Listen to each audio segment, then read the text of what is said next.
अगली खबर है वाराणसी जिले से, जहां प्राकृतिक चिकित्सा पद्धति से असाध्य रोगों का इलाज संभव। डॉक्टर ओम शंकर। जी हाँ, खबर है वाराणसी जिले से, जहां बताते चले कि वाराणसी के दौलतपुर से काली मंदिर रोड पर 16 अप्रैल को गार्गी नेचुरोपैथी की नई शाखा का उद्घाटन बीएचयू के head of cardiology department doctor Om Shankar ने किया। इस दौरान डॉक्टर ओम शंकर ने कहा कि प्राकृतिक दिनचर्या से मानव जीवन स्वस्थ रहता है। जीवन की व्यस्तता और भागदौड़ में अगर कोई रोग हो भी गया तो नेचुरोपैथी पद्धति से उसका इलाज संभव है। कार्यक्रम के दौरान गार्गी नेचुरोपैथी के डायरेक्टर डॉक्टर अनीता ने कहा कि हमारे यहाँ सभी गंभीर व असाध्य रोगों का इलाज बिना दवा के किया जाता है।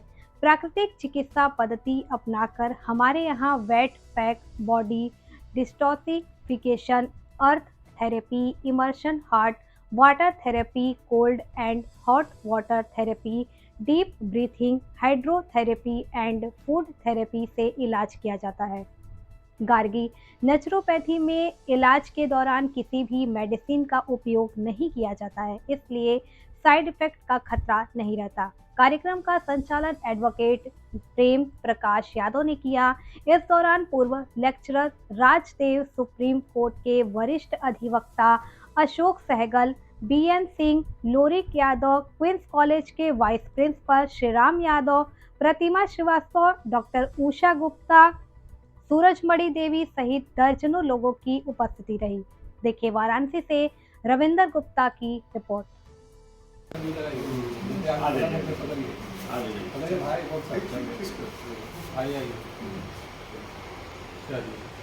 सभी आदमी मिल काट डालिए।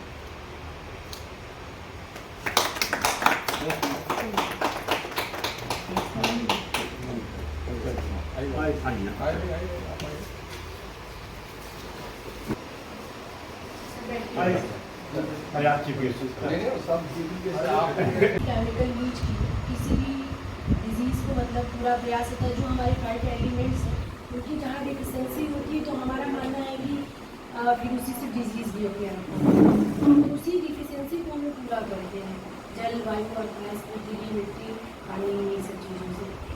और जो भी हमारे यहाँ पेशेंट आते हैं तो मतलब वो देख भी सकते हैं कि हम लोग नॉर्मल पानी का एनिमा देते हैं, बॉडी टॉक्सिफिकेशन कराते हैं, उसमें 72 घंटे से लेकर 10 दिन का लग जाता है, 20 दिन का लग जाता है। तो यहाँ पे ब्लड और डायबिटीज के भी पेशेंट हैं और सर आपके सामने भी हमारे पेशेंट हैं। और आज तीसरा दिन में आप पूछ सकते हैं कि बहुत इम्प्रूवमेंट यूरियाई इन्फेक्शन पिछले 6 महीने से दवा ले रहे थे, लेकिन जितना इम्प्रूवमेंट 3 दिन में हुआ उतना इम्प्रूवमेंट पिछले 6 महीने में भी नहीं हुआ। और बीपी और वेट और आर्थराइटिस ये तो मतलब जैसे मैं कहूँ कि अपने मुँह से भी मैं एक्सपर्ट हूँ इसकी।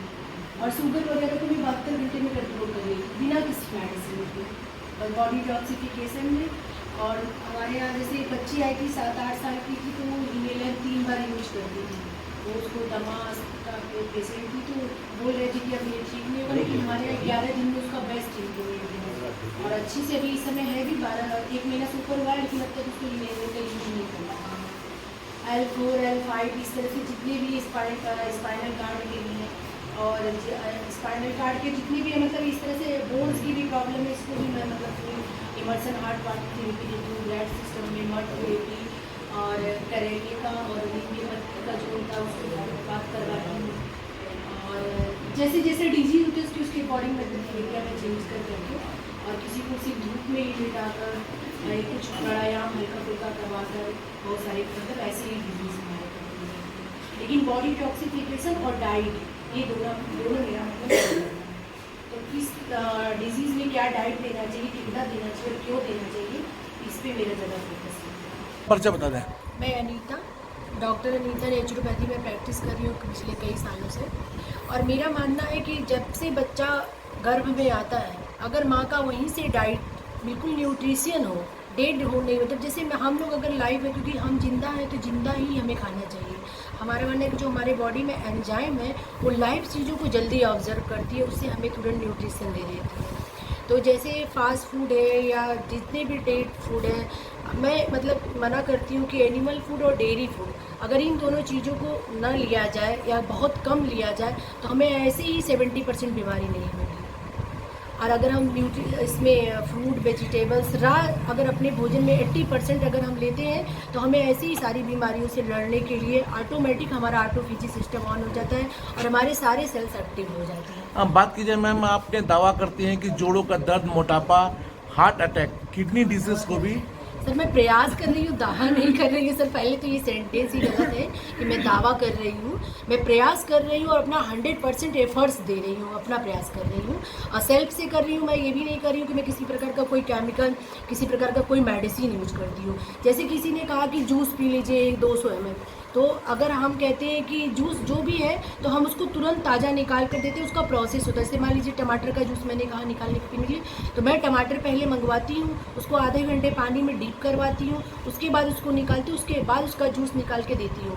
ये मैं नहीं कहती हूँ कि आप जूस निकाल के उसको 2 घंटा पहले रख लीजिए और उसके बाद पीजिए, तो उसका कोई न्यूट्रिशन उसका ख़त्म हो गया, वो डेड हो जाता है। क्योंकि जो लाइव चीज़ें हैं वो जल्दी ख़राब होती हैं। सबको पता है कि अगर यहाँ पे रख दिया जाए सेब को काट के तो तुरंत काला होने लगता है और ख़राब हो जाता है। इसका मतलब कि उसमें जूस जल्दी उत्पन्न हो जाते खराब, तो वही हमारे बॉडी में अगर जाता है तो वो जल्दी हमें एनर्जी देता है। आज की खान पान और लाइफस्टाइल को देखते हुए मोटापा, दिल, हार्ट की बीमारी और अस्थमा जैसी समस्या, लीवर जैसी परेशानियां आम बात हो गई हैं। ऐसे क्या करना चाहिए इनसे बचाव के लिए? देखिए बहुत छोटा सा मैं एग्जांपल दूंगी, बहुत छोटा सा। अगर यहीं पे इतने लोग बैठे हैं, यहीं पे एक शेर आके बैठ जाए या एक हाथी आके बैठ जाए, वहाँ पे हरी पत्ती और केले वगैरह रखी, यहाँ पे सारा भोजन रखा हुआ है, कच्चा मांस भी रखा है। लेकिन हम इन जो शेर रहेगा वो कच्चा मांस उठाएगा और जो हाथी है वही हरी पत्तियाँ वगैरह उठाएगा, केला उठाएगा। लेकिन हम इंसान थोड़ा सा लेंगे, मांस भी ले लेंगे, थोड़ा सा ड्राई फ्रूट भी ले लेंगे, थोड़ा सा फ्रूट भी लेंगे, सब थाली में सजा के खा लेंगे। तो देखिए सबसे पहले हमें ये डिसाइड करना चाहिए कि जो मेरे लिए फूड बना है वही मुझे खाना है, वही हमारे बॉडी में एंजाइम देगा और वही हमारी बॉडी में न्यूट्रिशन देगा। तो हमें सबसे पहले सही फूड का डिसीजन लेना है, वो हमें डिसीजन लेना है, वो कोई और डिसीजन। ओम शंकर हूँ, मैं हृदय रोग विभाग बनारस यूनिवर्सिटी का विभाग अध्यक्ष हूँ। डॉक्टर साहब, आज गार्गी नेचुरोपैथी क्लिनिक पे कैंप लगा हुआ है और अनीता जी का कहना है कि नेचुरोपैथ के द्वारा शुगर, ब्लड प्रेशर, थायराइड, मोटापा, हार्ट अटैक, बाजपन और कैंसर तक की मरीज को ठीक करने का दावा करती हैं। क्या कहना चाहेंगे इसको? देखिए ऐसा है कि मैं तो एक मॉडर्न मेडिसिन के डॉक्टर हूँ और मैं उसी पद्धति को जानता हूँ। और मॉडर्न मेडिसिन में एक जो बहुत ही स्थापित सत्य है वो ये है कि हम इस चीज़ पर विश्वास करते हैं कि दावे नहीं बल्कि आपके पास क्या एविडेंस है उसके पास, जिसको एविडेंस बेस्ड मेडिसिन कहते हैं।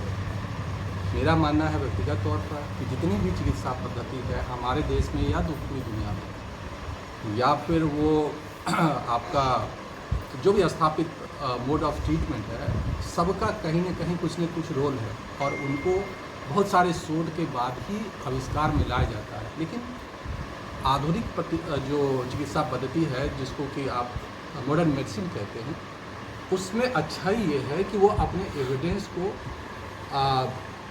एविडेंस के साथ अच्छे तरह प्रकाशित करते हैं और लोगों के बीच में इलाज के पहले और इलाज के बाद हुए प्रभाव या दुष्प्रभाव को आम दुनिया के सामने रखते हैं, जिससे दुनिया उसको झुठला नहीं सकती। मुझे बहुत खुशी है अनीता जी जो बातें कह रही है, अगर इसमें सत्यता है तो मैं खुद बहुत इंटरेस्टेड होऊंगा कि मैं इनके साथ मिलकर शोध करूँ और अगर उस शोध में हम लोग ये साबित करने को सफल हो गए कि हाँ वो जो कह रही है, तो मैं खुद ही इस विधि का मैं खुद प्रचार करूँगा और पूरी दुनिया में वो प्रकाशित करूँगा। न सिर्फ प्रचार बल्कि क्योंकि मैं एक डॉक्टर हूँ, मैं मॉडर्न मेडिसिन और एविडेंस बेस्ड मेडिसिन की हर समय वकालत करता हूँ, तो इनके साथ एविडेंस इकट्ठा करेंगे और उस एविडेंस में सच्चाई पाई जाएगी तो पूरी दुनिया के सामने हम उस एविडेंस को लाएंगे। और यही मेरा, मैं तो मॉडर्न मेडिसिन का हूँ, वरना इस नेचुरोपैथी में आने के पीछे क्या होगा।